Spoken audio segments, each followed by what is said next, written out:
welcome to the Inkandescent Show on GTV Broadcasting on FOX5 PLUS, Washington, D.C.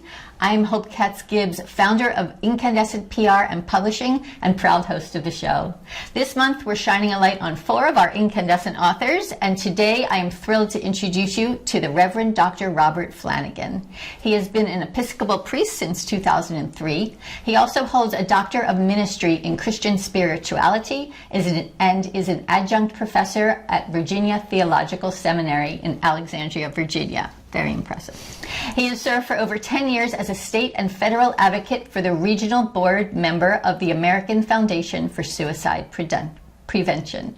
Bob is also an award-winning author whose book, The Letters of an Unexpected Mystic, is a 2023 Sellout Book Award finalist. And additional titles include his popular broadcast and video show, Courage to Thrive. I have the privilege of producing them on Incandescent TV and Incandescent Radio. Welcome, Bob.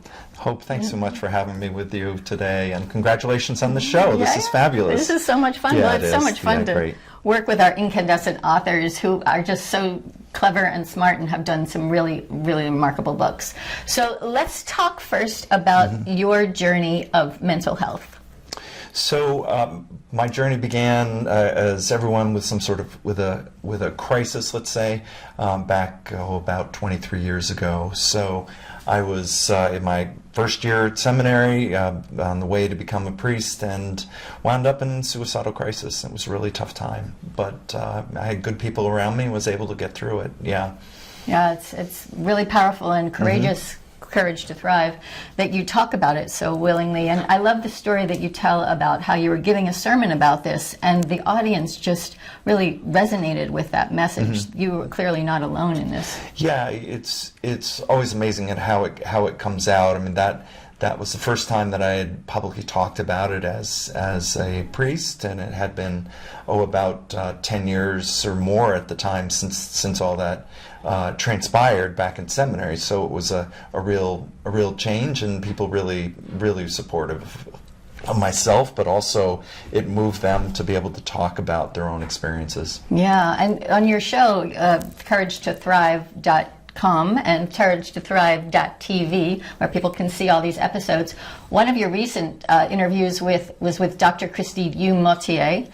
She's the Chief Medical Officer of the American Foundation of Suicide Prevention, and you and she work closely together. She penned the introduction to one of your books. Yeah, Dr. Moutier is a fabulous medical officer with the American Foundation for Suicide Prevention.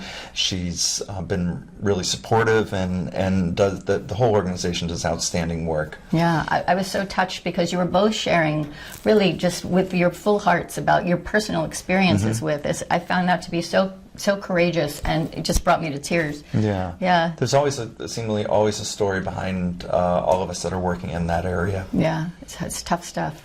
Yeah, but you're encouraging. Yeah, you're pushing it out there so that people have the freedom to talk about it. Also, on your topics are so broad and fascinating. You also interviewed Dr. Charles Mayer about exorcism, because it was a class you were teaching at the seminary. Tell us about that. Yeah, so last fall, taught a class on spirituality and evil, where we talk in part about exorcisms and how to approach it, and it's really the facets of it and the features of it and the challenges of it. It's not what Hollywood portrays it as, but it's also a really serious and important ministry. Yeah. So what's the takeaway? The takeaway would be that it's a ministry of prayer, and it's a ministry about caring for other people. And it's a rare case where we have someone who is possessed, as it would be like in the movies, but it does happen, and it needs to be addressed. And it's important that people know that, like the Catholic Church, the Episcopal Church also handles this, and does so in a discreet way that doesn't look to make a lot of fanfare. Defense against the dark arts. Yes, as we also call it, is the introduction to the defense of the dark arts, those Harry Potter fans. How can you not be a Harry Potter fan? And you travel a lot. You work closely with folks in Rome. We interviewed Dr. David Monteith, who is the Dean of Canterbury, which was so cool. Tell us about your relationship. Yeah, David and I have known each other for a few years now. It's been a good working relationship, and I'm happy to be a part of a group that goes to Canterbury on occasion for pilgrimages and retreats. It's wonderful to lead it to that ancient space.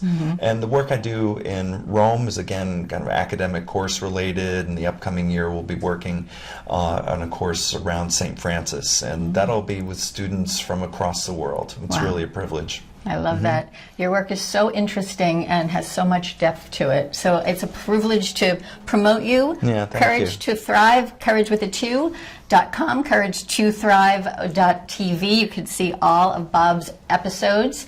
You are listening to the Inkandescent Show on FOX5 PLUS. We'll see you next week. Until then, be incandescent. I'm Hope Katz Gibbs, thrilled to be here with you.